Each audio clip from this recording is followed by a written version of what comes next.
పాకిస్తాన్‌కి చుక్క ఎదురు అంటే చుక్క వాటర్ కూడా లేదు.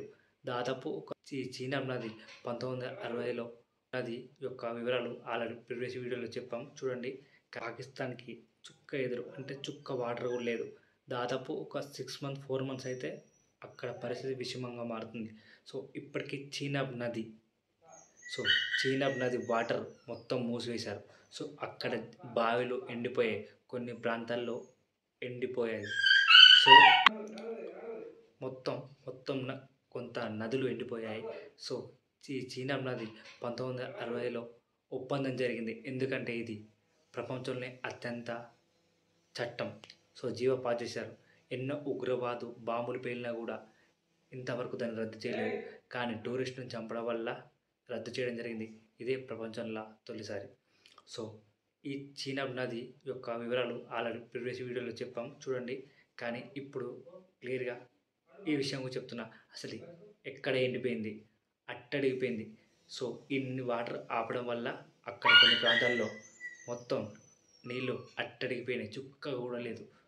సో ఈ వీడియో ఫుల్ వరకు చూస్తే మీకు దాని గురించి తెలుస్తుంది. ఈ వీడియోలో మనం దాని గురించి మాట్లాడుకుందాం. ఈ గోల ఇంకా తీరలేదు. ఇప్పటికీ ఇండియా వర్సెస్ పాకిస్తాన్ ఫైటే.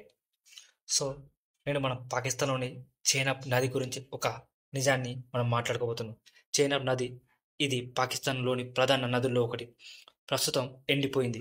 ఇది ఏం జరిగింది, దానికి కారణమైన భారతం చర్యలు మరియు దీని ప్రభావం గురించి ఈ వీడియోలో తెలుసుకుందాం.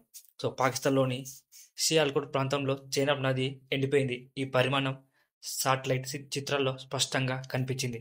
భారత ప్రభుత్వం ఇటీవల ఇండస్ వాటర్ ఒప్పందాన్ని సస్పెండ్ చేసిన తర్వాత ఈ విషయం చోటు చేసుకుంది. ఈ ఒప్పందం ప్రకారం భారతదేశం పాకిస్తాన్కు వెళ్లే నది నీటిని పంచుకుంటుంది. కానీ ఇప్పుడు ఆ ఒప్పందం సస్పెండ్ చేయడం వల్ల పాకిస్తాన్కి పంపించే నీటి ప్రవాహం తగ్గిపోయింది. సో భారత ప్రభుత్వం ఈ నిర్ణయం పహల్గం ఉగ్రవాదికి ప్రతిస్పందనగా తీసుకుంది. మన దేశ భద్రతను రక్షించడానికి తీసుకున్న చర్యలో భాగంగా ఇది జరిగింది. ఈ చర్య పాకిస్తాన్కు తీవ్ర ప్రభావం చూపింది. ఇది కేవలం నీటి సమస్యను మాత్రమే కాదు, పాకిస్తాన్లోని వ్యవసాయ రంగాన్ని కూడా ప్రభావితం చేయనుంది. చీనాబ్ నది ఎండిపోవడం పాకిస్తాన్లో వ్యవసాయానికి పెద్ద అనర్థం. పాకిస్తాన్లోని అనేక ప్రాంతాలు ఈ నది మీద ఆధారపడి ఉంటాయి. నీటి లేకపోవడం వలన వ్యవసాయ ఉత్పత్తులు, రకరకాల పంటలు పూర్తిగా ఆగిపోతాయి. దీనివల్ల ప్రజలు కష్టాలు ఆల్రెడీ పడుతున్నారు కూడా. ఈ నీటి కొరతను ఎదుర్కోవడం వారికి మరింత కష్టంగా మారింది. పాకిస్తాన్ ప్రభుత్వం దీని యుద్ధ చర్యగా పరిగణిస్తుంది. అంతేకాకుండా ఈ చర్య ద్వీపకాల సరిహద్దులు రెండు దేశాల మధ్య ఉన్నతమైన రాజకీయ ఉద్రిక్తతలను పెంచుతుంది. వీటి ప్రభావం కేవలం పాకిస్తాన్, భారతదేశాల మధ్య మాత్రమే కాక అంతర్జాతీయ సంబంధాలకు కూడా తీవ్రంగా ఉంటుంది. అంతేకాకుండా రెండు దేశాలు అనుసరిస్తున్న నీటి ఒప్పందంపై మరోసారి చర్చ చేసుకోవాల్సిన అవసరం ఏర్పడింది.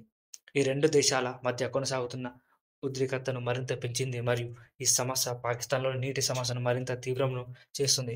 ఈ పరిమాణాలు ప్రపంచవ్యాప్తంగా ఆసక్తిని కలిగించే అంశంగా మారాయి. మనం ఈ విషయాలను గమనిస్తూ రెండు దేశాలు తమ సంబంధాలను ఎలా పునరుద్ధరించాలో చూడాలి. సో మొత్తానికి ఈ వీడియో వచ్చిన వాళ్ళు లైక్ చేయండి, షేర్ చేయండి, సబ్స్క్రైబ్ చేయండి. లైక్ చేయండి, షేర్ చేయండి, సబ్స్క్రైబ్ చేయండి. సో ఈ ఛానల్కి కొత్త వచ్చిన వాళ్ళు నన్ను సపోర్ట్ చేయండి. లైక్ చేయండి, షేర్ చేయండి, సబ్స్క్రైబ్ చేయండి. జై హింద్.